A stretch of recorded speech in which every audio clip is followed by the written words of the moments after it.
أشهد أن لا إله إلا الله واحد قهار وأشهد أن سيدنا محمدا عبده ورسوله المختار اللهم صل وسلم على نبيك محمد إمام المتقين وقدوة أولي الأبصار وعلى آله وأصحاب الأخيار وعلى من اتبعهم بإحسان إلى يوم القرار. Bapak-bapak jamaah salat subuh rahimakumullah, adalah sebuah kesyukuran bagi kita untuk terus bisa meningkatkan pemahaman kita tentang agama ini dengan cara belajar. Karena itulah Rasulullah menyatakan kun aliman au muta'alliman. Jadilah kalian orang yang mengajar atau yang belajar. Jadi begitu menekankannya Rasulullah terkait dengan menambah wawasan dan segala macam.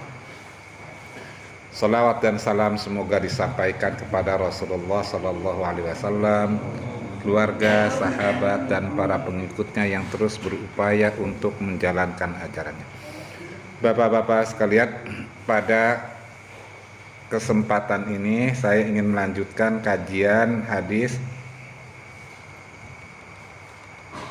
Arba'in Nawawiyah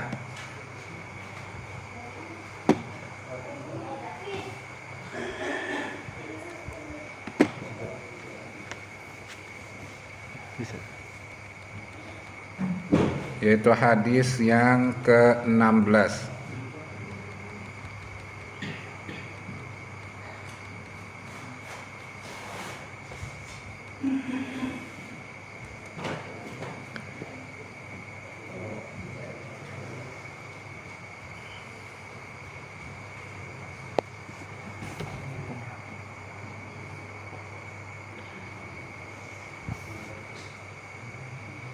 Hadis yang ke-16, bacakan teks hadisnya. An Abi Hurairah radhiyallahu anhu anna rajulan qala lin Nabi sallallahu alaihi wasallam ausini qala la taghdab faraddada miraran qala la taghdab. Rawahul Bukhari.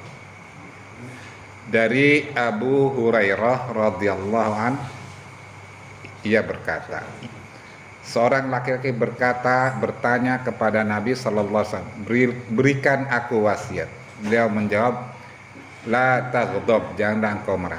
Laki itu pun mengulang-ulang permintaannya, namun Nabi kemudian hanya menjawab, la taghdab. Hadis riwayat Bukhari. Dalam teks hadis ini ada kata-kata qala rajul lin Nabi. Pertanyaan adalah kemudian siapa laki-laki itu? Seringkali dalam teks hadis nama itu kemudian tidak disebutkan, tapi nanti ada keterangan dalam teks hadis yang lain. Karena kemudian ketika kita membaca sebuah teks hadis ayat, kita nggak bisa nyimpulkan begitu satu ayat langsung disimpulkan. Ini seringkali kelemahan kita, baru dapat satu hadis langsung disimpulkan, sehingga kemudian kesimpulannya seringkali acak-acakan, artinya kurang tepat lah. Dalam syarah Fathul Bari, dalam syarah Fathul Bari disebutkan siapa laki-laki itu. Pertama adalah dari riwayat Tabarani, itu adalah Abu Darda yang bertanya, seorang sahabat yang begitu mulia. Jadi an Abi Darda qala qultu ya Rasulullah dullani ala amalin yudkhiluni al jannah qala la taghdab wa lakal jannah.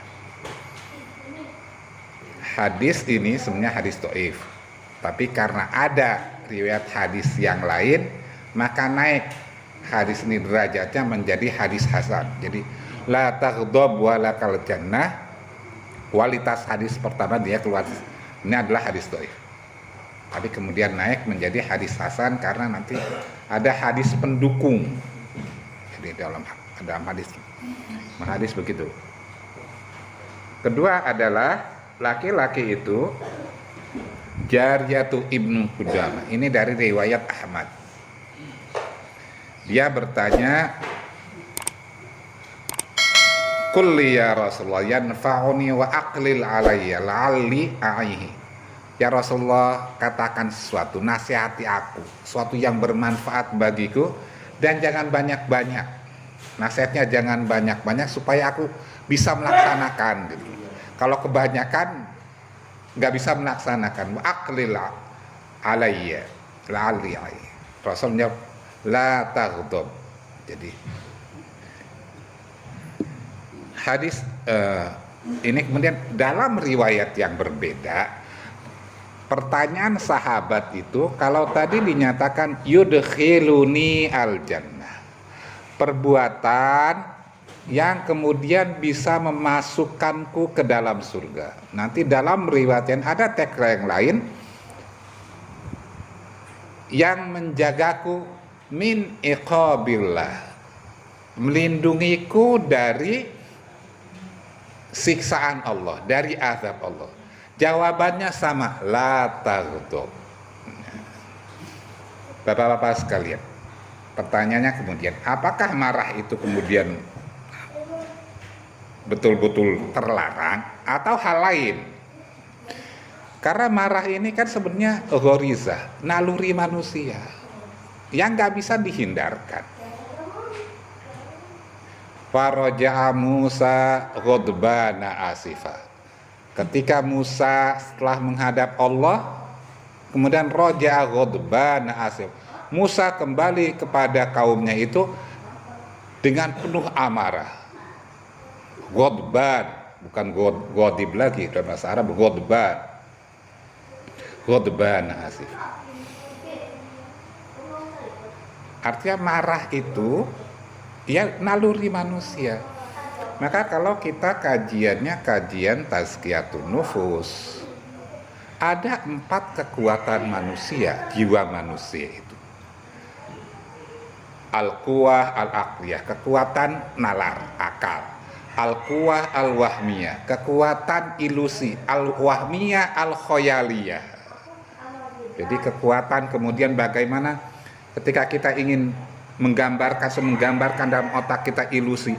Saya ingin mendapatkan sesuatu, perlu cara-cara. Kalau kita harus tergambarkan di otak, apa yang harus kita lakukan? Karena itu belum terjadi. Ini namanya al-quwah al-wahmiyah al-khoyaliyah. Yang kedua al-quwah al-ghadabiyah, kekuatan amarah. Amarah ini kadang-kala perlu. Kalau kita diam, kita nggak pernah punya. Dalam satu sisi gitu, kita tidak pernah namanya kemudian mau berjuang, mau berjihad, mau meluruskan. Artinya ketika ada kesalahan di lingkungan, kita mau memperbaiki sesuatu. Ketika melihat orang sholat tidak auratnya terbuka, kalau kita tidak punya rasa emosi tadi, maka kita akan diam, sebodoh amat. Kalau kita kemudian tidak punya rasa amarah, nggak bakalan ada perang, walaupun untuk agama, karena tidak punya rasa tadi. Jadi yang diperlukan bukannya kemudian marahnya, tapi bagaimana mengolah marah. Ini urusannya Pak Jamil. Jadi mengolah marah tadi sehingga menjadi suatu yang positif. Jadi bukan marahnya. Makanya dikatakan Allah tidak akan, karena ini naluri, bukan marahnya yang tapi bagaimana kemudian yang diperintahkan adalah tidak melampiaskan marah dalam berbagai dalam setiap, tapi bagaimana mengolah marah itu menjadi suatu hal yang positif. Kalau saya katakan al-quwah al-ghadabiyah, nanti ada yang kekuatan keempat itu adalah al-quwah asyahwiyah, syahwat al-bahimiyah. Jadi lebih pada kemudian untuk menutupi kebutuhan yang sifatnya fisik, makan dan sebagainya. Nah, Bapak-bapak sekalian, jadi karanya kemudian yang disebutkan begitu, artinya ghorizatun fi nafsil insan. Sekarang penyebabnya apa? Kenapa sebabnya munculnya marah itu? Dalam syarah Bukhari saya bacakan.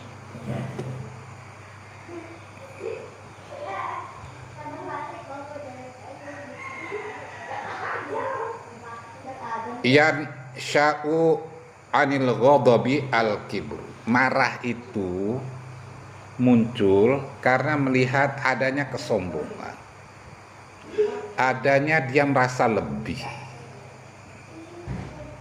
dalam dirinya, dia lebih hebat dari orang lain, dia lebih unggul dan segala macam.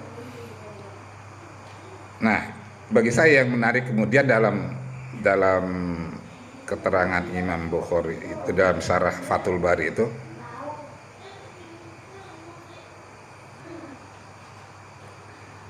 ketika rasa lebih dan segala macam tadi, melihat dirinya lebih hebat, lebih mempunyai kelebihan dari orang lain, maka ketika yang dihadapinya adalah orang yang dianggap lebih rendah, maka dia lampiaskan marah. Tapi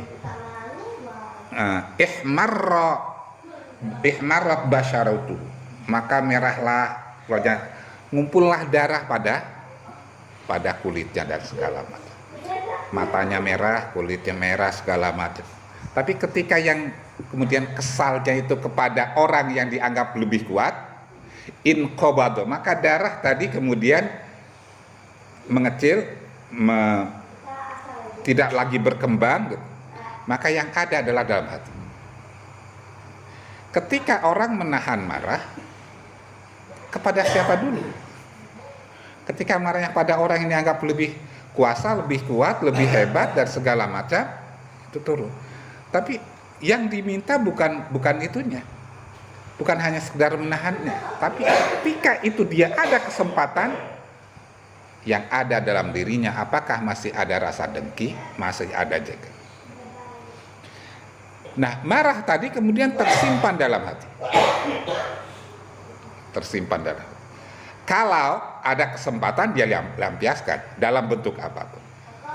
Karena kemudian dalam Al-Quran itu adalah bukan hanya wal kaziminal ghaidh, tapi dilanjutkan wal afina anin nas. Jadi rasa kesal, dengki dan segala macam itu kemudian afin, maafkan tuh afayatu menguap. Jadi kalau bahasa afayafu itu kalau busa itu ada di permukaan, jadi hilang. Itulah baru kemudian itulah orang yang menghindari marah sebenarnya. Jadi bukan sekedar kemudian dia disimpan, tapi keselnya tetap ada, sehingga ketika ada kesempatan dia lepaskan dengan berbagai hal. Nah, ini bicara konsep marah, artinya di situ. Jadi marah, saya ulangi, marah dalam konteks tertentu itu tidak bisa dihindari, tapi yang diperlukan adalah bagaimana mengolah marah itu sehingga menjadi hal yang positif. Terkait dengan hadis ini, bahwa hadis ini adalah porosnya kebaikan. Jadi madaru al-khair. Apa aja itu hadis yang kemudian dikatakan madaru, yang menjadi sumber dari sebuah kebaikan? Pertama adalah hadis man kana yu'minu billahi wal yaumil akhir falyaqul khairan aw liyasmut. Barang siapa yang kemudian beriman kepada Allah, maka hendaknya ia berkata yang baik atau diam. Yang kedua, min husni islamil mar'i tarkuhu ma la ya'ni. Dari baiknya tanda keislaman seseorang itu adalah, cuma terjemah saya agak beda Ustadz Busri. Kalau kurang pas silahkan dikoreksi. Min husni islami tarkuhu ma la ya'ni, meninggalkan apa-apa yang bukan menjadi wilayah kepeduliannya. Terjemahan secara umum biasanya terjemahkan yang tidak bermanfaat. Karena inayah nanti dalam syarah Tuhfatul Ahwazi itu namanya al-ihtimam. Saya bacanya al-ihtimam, bukan kemudian manfaat. Nggak ada di kamus juga saya cari manfaat itu nggak ada. Menjadi kepeduliannya apanya ketika kita kajian saya di sini ya udah, kalau ketika orang bahasnya kajian nggak sepaham ya udah, itu bukan bisa, karena bisa jadi kalau kita ngomong ungkapan kita dasar pemahaman kita bisa jadi salah, nggak pas, malah menjadi aib buat kita. Tapi apa yang terjadi sekarang? Tidak sependapat, menurut pandangan, tanpa merujuk segala macam, udah mengungkapkan. Ya inilah tandanya kiamat. Tandanya kiamat adalah adanya ruwaibidoh, orang yang ngomong tapi kemudian tidak didasari, banyak ngomong, banyak apa, ya tandanya kiamat. Hadis yang ketiga adalah jangan marah, dan hadis yang keempat adalah la yu'minu ahadukum hatta yuhibba li akhihi ma yuhibbu li nafsi. Seseorang tidak dikatakan punya iman sempurna sampai dia, lagi-lagi saya katakan terjemah saya agak beda, hatta yuhibba li akhihi, karena teks hadisnya hatta yuhibba li akhihi, sampai dia mencintai li akhihi, untuk saudaranya. Bukan mencintai saudaranya maksudnya. Li akhihi, untuk saudaranya, apa-apa yang ia cintai untuk dirinya. Kalau mencintai, saya selalu mengatakan, kalau ingin dicintai, dihormati, ya hormati orang lain. Kan gitu. Dia suka dihormati, dia suka dikasih sedekah, ya sedekahlah sama orang lain. Hatta yuhibba li akhihi ma yuhibbu li nafsihi. Jadi karena bagaimanapun juga kita nggak bisa mencintai orang itu bahasa secara pribadi pada fisik, tapi yang dicintai adalah perbuatannya. Yang kemudian perbuatan baik ini pun kita berikan pada orang lain, bukan hanya untuk diri kita dan segala macam. Jadi yang menarik bagi saya kalau hadis ini adalah dalam konsep sosial. Bagaimanapun juga dalam konsep sosial terkait dengan ini, membangun bahwa dalam masyarakat itu membangun kemudian kebersamaan tadi. Jadi bukan kemudian yang penting saya. Ini kan seringkali kan gitu. Sebodoh amat orang lain.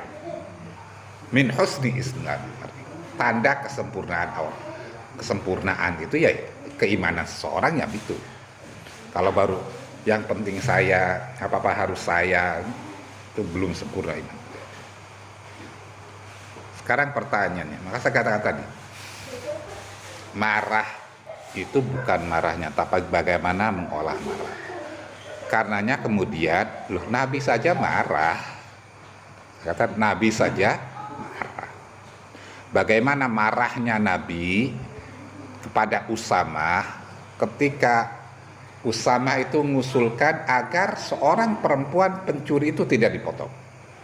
Perempuan Al-Makhzumiyah mencuri, kemudian tidak dipotong. Tidak dipotong tangannya, tidak. Nabi marahnya luar biasa. Sampai Nabi,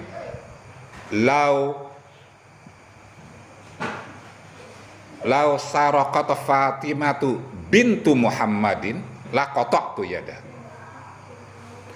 Andaikan Fatimah itu mencuri, ini aku potong-potong.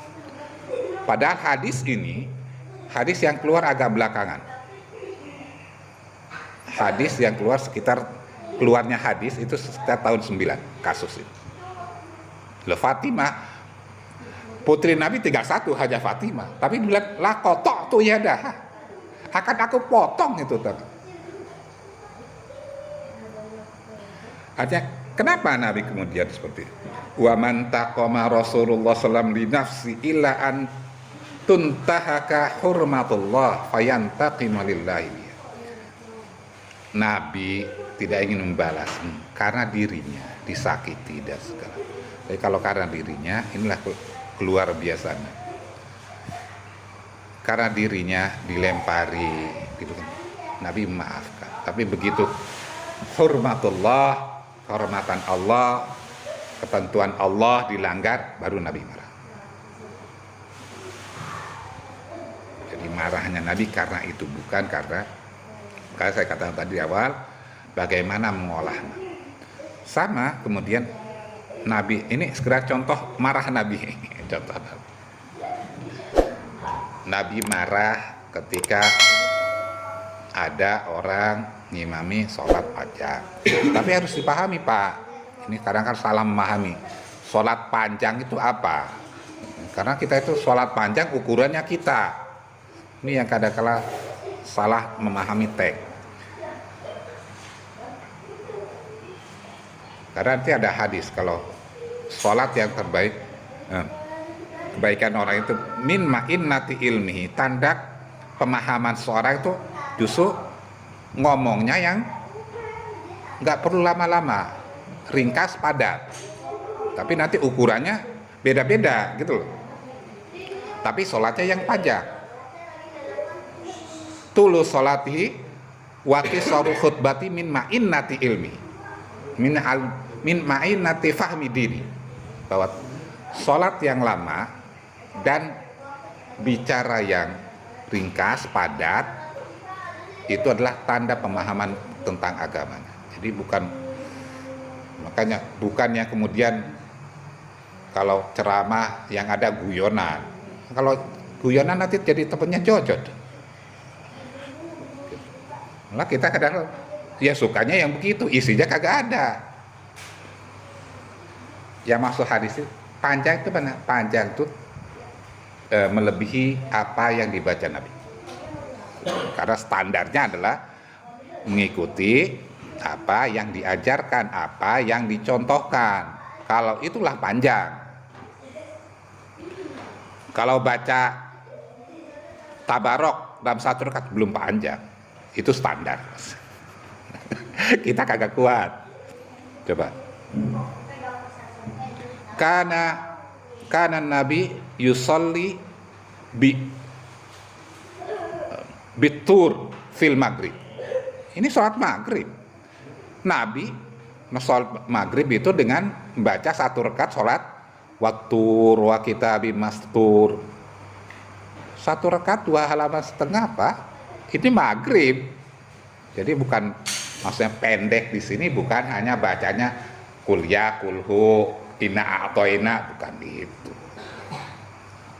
Jadi tidak melebihi panjangnya bacaan Nabi. Memang kita nggak kuat, karena kita tidak terbiasa. Orang terbiasa itu kalau terbiasa dengan begitu, kalau sudah terbiasa. Kalau nggak terbiasa nggak kuat. Jadi bukan masalah menyalahkan orang ketika hanya baru satu halaman udah, karena Nabi merintahkan ya sebaiknya itu variasi baca itu penting. Makanya ya ummul qauma aktsaruhum Qur'an. Lu ini hadis, standar hadis, apa hadis, tapi begitu ini bacanya nggak ada variasinya. Jadi variasi dalam sholatnya tidak. Makanya Nabi mendahulukan itu. Oke. Jadi saya ini kan artinya Nabi marah itu. Nabi itu karena hal. Nah, saya masuk ini. Kiat meredam marah menurut Imam Ghazali. Saya masuk ke situ aja lah. Bagaimana meredam marah menurut Imam Ghazali? Jujur saya tidak baca Ihya Ulumuddinnya, karena kalau baca Ihya Ulumuddin terlalu panjang, kadang-kadang terlalu bertele-tele, makanya saya baca adalah Al-Qasiminya, Mau'izatul Mu'minin. Ada dua kiat menurut Imam Ghazali. Kalau kita baca Ihya Ulumuddin dan sekalian itu ada selalu ketika bicara tentang sifat-sifat ini ada dua hal. Pertama yang sifatnya pemahaman, kedua praktek yang sifatnya amal.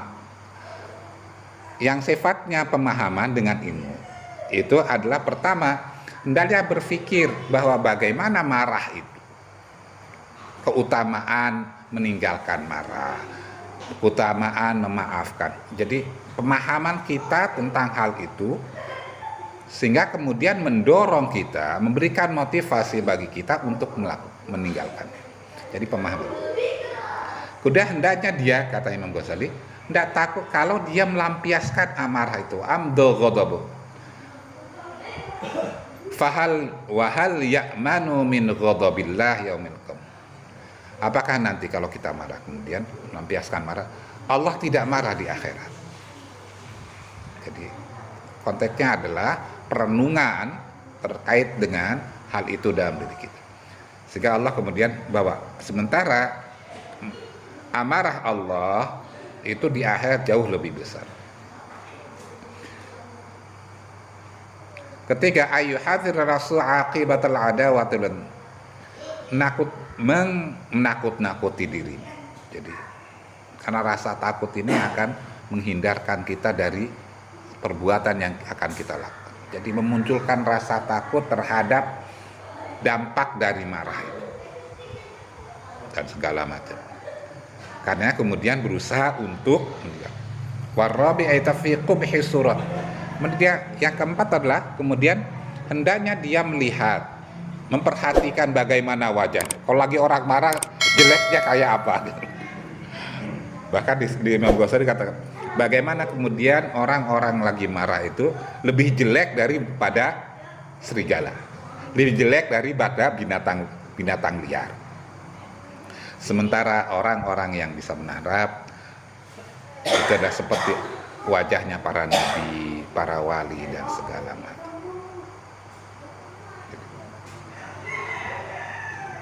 Yang kelima, ayyatafaqqara fis sabab alladhi yad'uhu ila intiqam wa yamna min qazmil ghaib.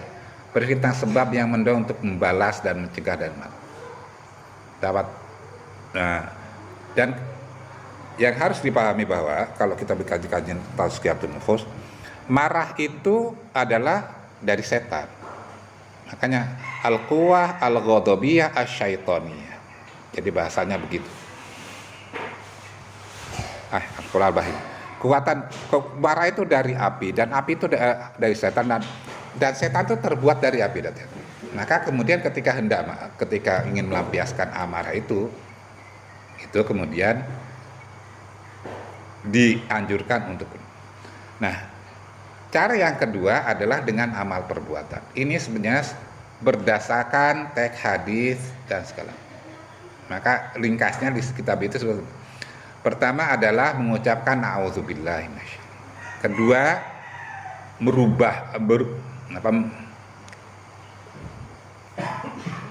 mengubah posisi. Ketika kita duduk, kita berdiri berusaha duduk. Ketika duduk, mengubah posisi. Terus diam dan segala macam.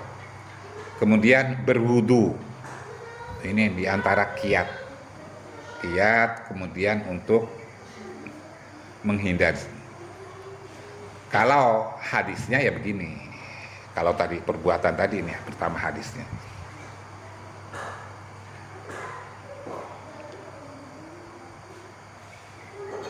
Ada orang memarah, kemudian Nabi nyuruh, inilah kalimat qala dzahaba anhu ma yajid qala a'udzubillahi minasyaitonir.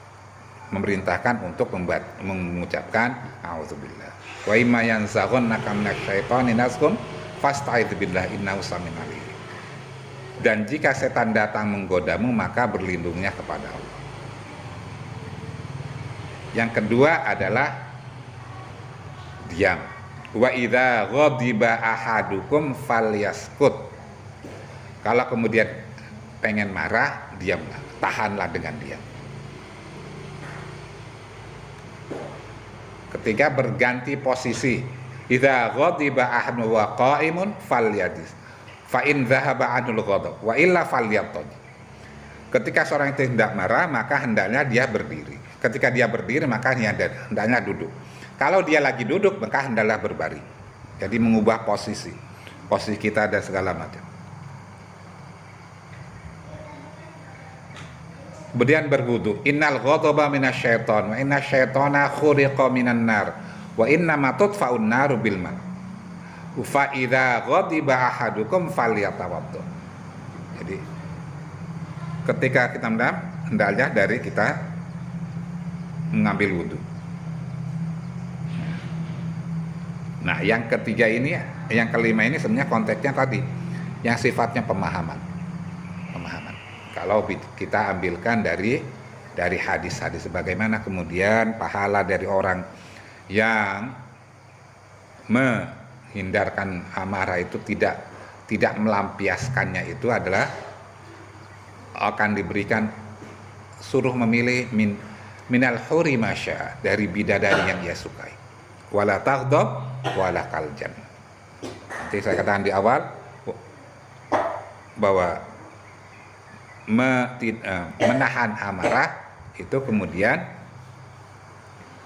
menghindarkan dari azab Allah. Mungkin itu yang bisa saya sampaikan.